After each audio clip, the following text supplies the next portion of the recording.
Hey everybody, welcome back to Upstate New York and Upstate Speedtests. Today I am sitting in the dentist office parking lot. I went in to pay a bill, and I figured while we were here in the parking lot, I'd give you guys a quick Upstate update with some news articles, and also run some speed tests for you. So let's get started. First of all, starting with Fierce Wireless, AT&T adds 424,000 postpaids in Q1 2023 and touts its Fixed Wireless Access, or FWA, initiative. So basically, AT&T reported 424,000 postpaid phone net adds in the first quarter of 2023 and reported its domestic wireless service revenue of $15.5 billion, up 5.2% year over year. And looks like ARPU, or average revenue per user, was up $55.05, up nearly 2% from a year ago. So I wonder if people are choosing AT&T based on price or based on FirstNet, coverage expansion. Let me know down in the comments if you recently joined AT&T, what made you switch? I would genuinely be curious to hear about it. And then another article here from Fierce talking about AT&T, the fixed wireless access product that AT&T CEO John Stankey talked about during the company's earnings call on Thursday is called AT&T Air Internet. It sells for $55 a month. AT&T is currently offering Air Internet to a limited set of copper-based customers in places where AT&T wireless coverage and capacity to deliver a high-quality customer experience. So, in my opinion, AT&T doesn't seem to be too big into fixed wireless access, at least compared to T-Mobile and Verizon, who are really pushing the product. AT&T is definitely seemingly more into the fiber builds than anything else, but it's good to see that they're offering an option to these former DSL customers rather than just losing them, because I think it's safe to assume at this point that DSL is a thing of the past, obviously. It's certainly not something I would want to sign up for as a consumer, so it's good to see that AT&T is offering these customers the option of switching to fixed wireless access, which in all honesty, in every case, unless you get a weak signal with AT&T, the fixed wireless access is probably a much better product than DSL in terms of download speed and latency and everything like that. And finally, interesting article that I found this week was live in a rural area. This is from Digital Trends, by the way. Verizon 5G is about to get better for you. Verizon plans to expand its faster 5G ultra-wideband network to reach beyond urban and suburban centers later this year. I think you guys have seen that here on the channel. Here in upstate New York, there's a lot of rural or semi-rural areas that ultra-wideband is now on the cusp of going into. I mean, the Binghamton area isn't exactly rural by any means, but we're also not like a major suburb or anything like that. So I thought those articles were really interesting. So let's run some speed tests here while we're at it, and I'll show you guys on Google Maps.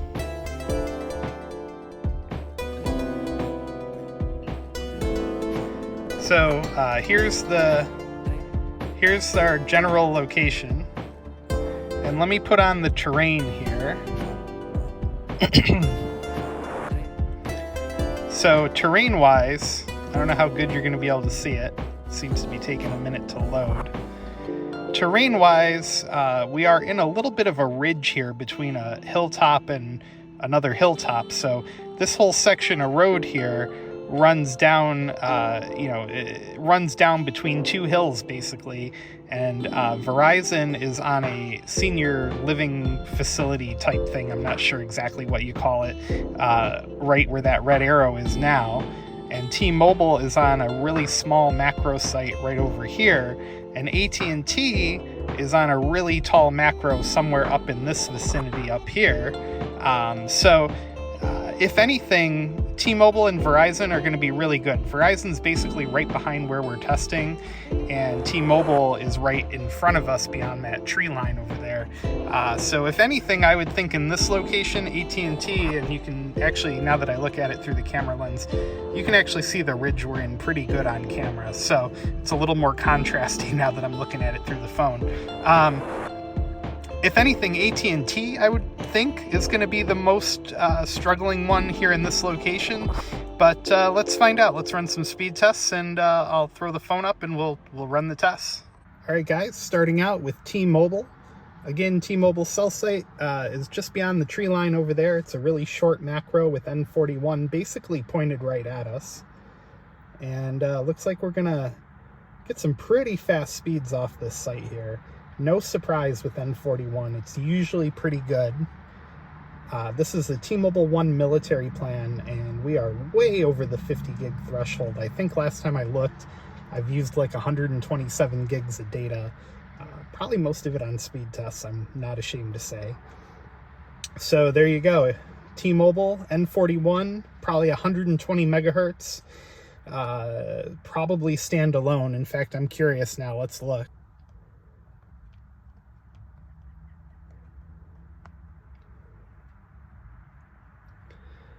All right, so there's 20 megahertz of N41.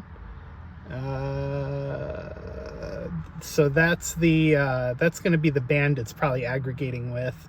There's 100 megahertz of N41, and yep, it's running in standalone mode. So just as I thought, it's standalone. Let me switch over to Verizon real quick, and we'll see how they're doing over here. All right, we are switched over to Verizon. The cell tower is directly behind us on a 6 or 7 story apartment building. I just did a video about it the other day. The C-band equipment has been added to the site, but there's no N77 running yet. Imagine it's probably going to take a couple weeks for them to optimize it, sort out any kinks and things like that. Hopefully it doesn't take much longer than that.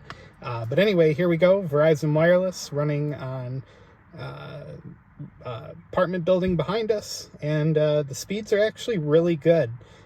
It's very impressive. 65 millisecond ping, which is okay. The loaded ping times look all right. The jitter's great, 11 milliseconds. You got 203 on the down.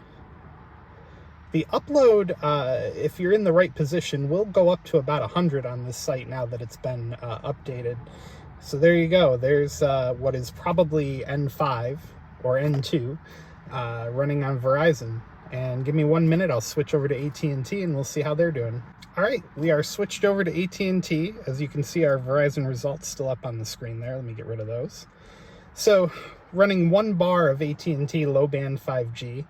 Again, as I talked about in the beginning of the video, AT&T is probably the furthest away from this location, and dealing with the terrain that we're in this particular stretch of roadway, I'm not going to be surprised if these AT&T results are not that fantastic. There's also an AT&T tower beyond the tree line over a hill that actually may be where the signal's coming from, just again given my knowledge of the terrain. So yeah, Boost Infinite running on AT&T. Got a 134 millisecond ping. Loaded jitter is not great at all. In fact, that's pretty terrible. So again, this being on Boost Infinite, take these results with a slight grain of salt.